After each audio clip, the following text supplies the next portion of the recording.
स्वामी विवेकानंद जी ने कहा था कि ये दुनिया सबसे पहले अच्छी बातों का मजाक उड़ाती है, उसके बाद उसका विरोध करती है और आखिर में जाकर उसे स्वीकार कर लेती है। तो नमस्ते दोस्तों, मोटिवेशनल मोमेंटम में आप सबको बहुत बहुत स्वागत है। आज हम बात करने जा रहे हैं विख्यात आध्यात्मिक गुरु स्वामी विवेकानंद जी का। उनका जन्म 1863 में 12 जुलाई को हुआ था, जिसे हम भारत में युवा दिवस के रूप में मनाते हैं। 1902 में 4 जुलाई के दिन वो परलोक गमन कर गए। मात्र 39 साल की जीवन यात्रा में मात्र 39 साल उन्होंने अपना जीवन जिए, लेकिन उन 39 सालों में उन्होंने इस दुनिया को, देश को इतने अच्छे और शानदार विचार दिए कि अगर आप उनमें से किसी एक पर भी अपने जीवन में उतार लिए हैं तो शायद आपकी ज़िंदगी हमेशा हमेशा के लिए बदल जाएगी। 1893 में जब उन्होंने यूएसए बुलाया गया, शिकागो में विश्व धर्म महासम्मेलन में उनको मात्र 2 मिनट का समय मिला था उनको अपना भाषण देने के लिए, और वो भाषण आज भी याद किया जाता है क्योंकि उन्होंने अपनी भाषण की शुरुआत की थी कि मेरे प्यारे अमेरिकी बहनों और भाइयों। ये जो शुरुआत की पंक्ति थी जिससे हर किसी का दिल गदगद हो गया और दिल जीत लिया। यूरोप में, अमेरिका में, अपने देश में यानी भारत में सभी जगहों पर सनातन धर्म की आवाज़ पहुंचने लगी।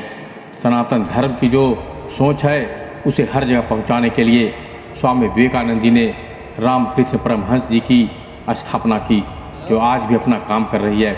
वो अपने गुरुदेव रामकृष्ण परमहंस जी के सबसे प्यारे शिष्य थे। उनसे सीखने के लिए बहुत सारी बातें हैं, लेकिन वो 5 बातें जो हर किसी को सीखनी चाहिए। तो आइए बातें करते हैं उनकी। सीखने वाली सबसे पहली बात जो स्वामी विवेकानंद जी से है वह है कि इंसान के अंदर दया का भाव होना चाहिए, दूसरों की मदद करने का भाव होना चाहिए। एक छोटी सी कहानी है, मुझे वह कहानी बेहद पसंद है। स्वामी विवेकानंद जी के माता जी ने उनसे चाकू मांगी। स्वामी विवेकानंद ने चाकू ला कर दिया। वो चाकू जब उन्होंने अपनी माँ को पकड़ाया तो जो चाकू की तेज़ धार थी वो अपनी तरफ रखी और चाकू का रबर का भाग वो अपनी माँ की तरफ करके दिया। उसकी माँ जैसे ही चाकू पकड़ी तो माँ कहने लगी कि बेटा, तुम तो बड़ा होकर बहुत लोगों को मदद करेगा। स्वामी विवेकानंद जी ने पूछा कि आखिर ऐसा क्यों माँ? तो माँ ने बताई कि तुमने इतना ख्याल रखा कि माँ को कहीं चाकू से लग न जाए। स्वामी विवेकानंद जी का जीवन इस छोटी सी घटना से ही समझ में आता है कि वो कितने दयालु थे। उनके अंदर दया का भाव बहुत ज़्यादा था। ये छोटी सी जो कहानी है हम सबको सबसे बड़ी बातें सिखाती है कि आपके अपने परिवार में बच्चे बड़े कहीं कोई ऐसी घटना होती है जो उन्होंने कोई अच्छा काम किया है तो आप उसे तारीफ़ ज़रूर करें, ताकि आगे चलकर वो अच्छे से अच्छे काम कर सके और एक अच्छे इंसान बन सके। सबसे ज़रूरी है कि हम इंसानों में इंसानियत का होना। दूसरी बात, अपने लक्ष्य पर हमेशा ध्यान लगाइए। स्वामी विवेकानंद जी की कही हुई बात बहुत ज़्यादा लोकप्रिय है कि उठो जागो और तब तक मत रुको जबकि लक्ष्य की प्राप्ति न हो जाए। इस पर भी एक छोटी सी कहानी है। स्वामी विवेकानंद जी ने अपने आश्रम में विश्राम कर रहे थे, तभी एक आदमी आया और आकर कहने लगा कि मुझे स्वामी जी से मिलना है, बहुत ही आवश्यक काम है। स्वामी जी ने जब जगे तो उनके चरणों में गिरकर कहने लगा कि मुझे बताइए कि ज़िंदगी में कैसे अपनी मंजिल तक मैं पहुंचूं। मैं सफल नहीं हो पा रहा हूं, मैं जो चाहता हूं वो मुझे मिल नहीं रहा है।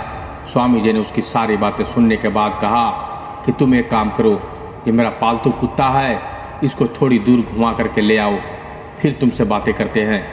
वो व्यक्ति उस कुत्ते को लेकर घूमने गया। जब वापस आया तो स्वामी जी ने उससे 2 सवाल किए। पहला सवाल था कि तुम तो बिल्कुल भी थके हुए नहीं लग रहे हो। दूसरा सवाल था कि ये कुत्ता इतना हाँफ क्यों रहा है।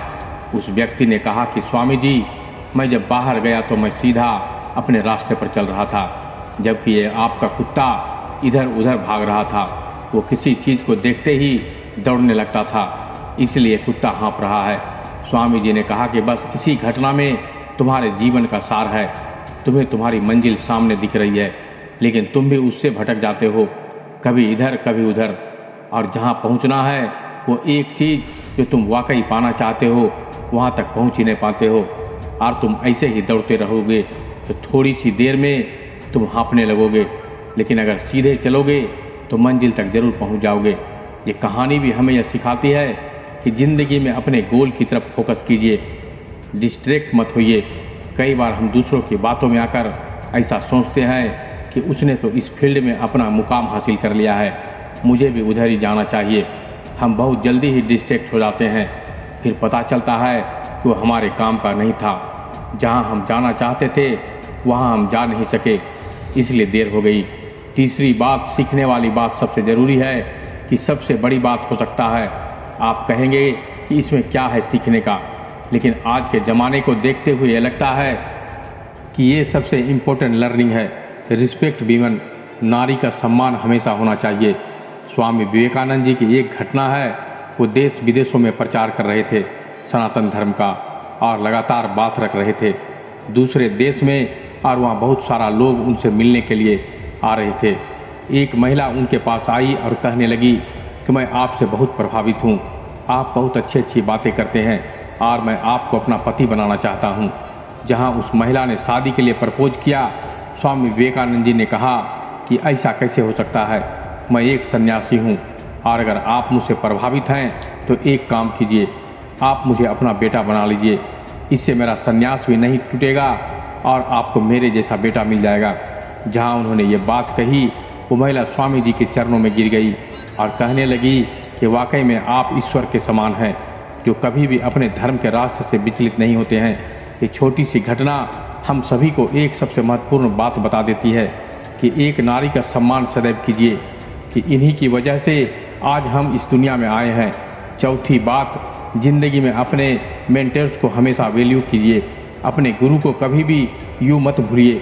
आज के ज़माने में बहुत सारे लोग जब पोजीशन पर पहुंच जाते हैं तब समझता है कि अब मेरे गुरु से क्या काम है, वो उन्हें भूल जाते हैं। हम ये भूल जाते हैं कि मेरे गुरु वो आखिर मेरे गुरु हैं, वही इंसान है जिसने हमें रास्ता दिखाया और मंजिल तक अगर हम पहुँचे हैं तो इन्हीं का आशीर्वाद था। स्वामी विवेकानंद जी अपने गुरुदेव रामकृष्ण परमहंस जी के लिए जिंदगी भर समर्पित रहे। हर पल हर सांस को वे गुरुदेव की सेवा में लगा दिए। उस दिन से स्वामी विवेकानंद जी ने कहा और बाकी सारे साथियों को पढ़ाना शुरू किया। वो गुरुदेव की सारी चीज़ें बहुत ही खुशी खुशी सेवा करते थे। हर चीज़ से वो गुरुदेव से प्यार करने लगे। हर पल को उन्होंने गुरुदेव की सेवा में लगा दिए।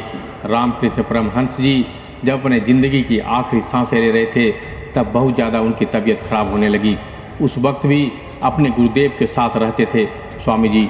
ये तो समय था जब उनके खुद के परिवार का समय सही नहीं चल रहा था, तब भी अपने परिवार को छोड़कर अपने गुरु की सेवा में ही लगे रहे थे।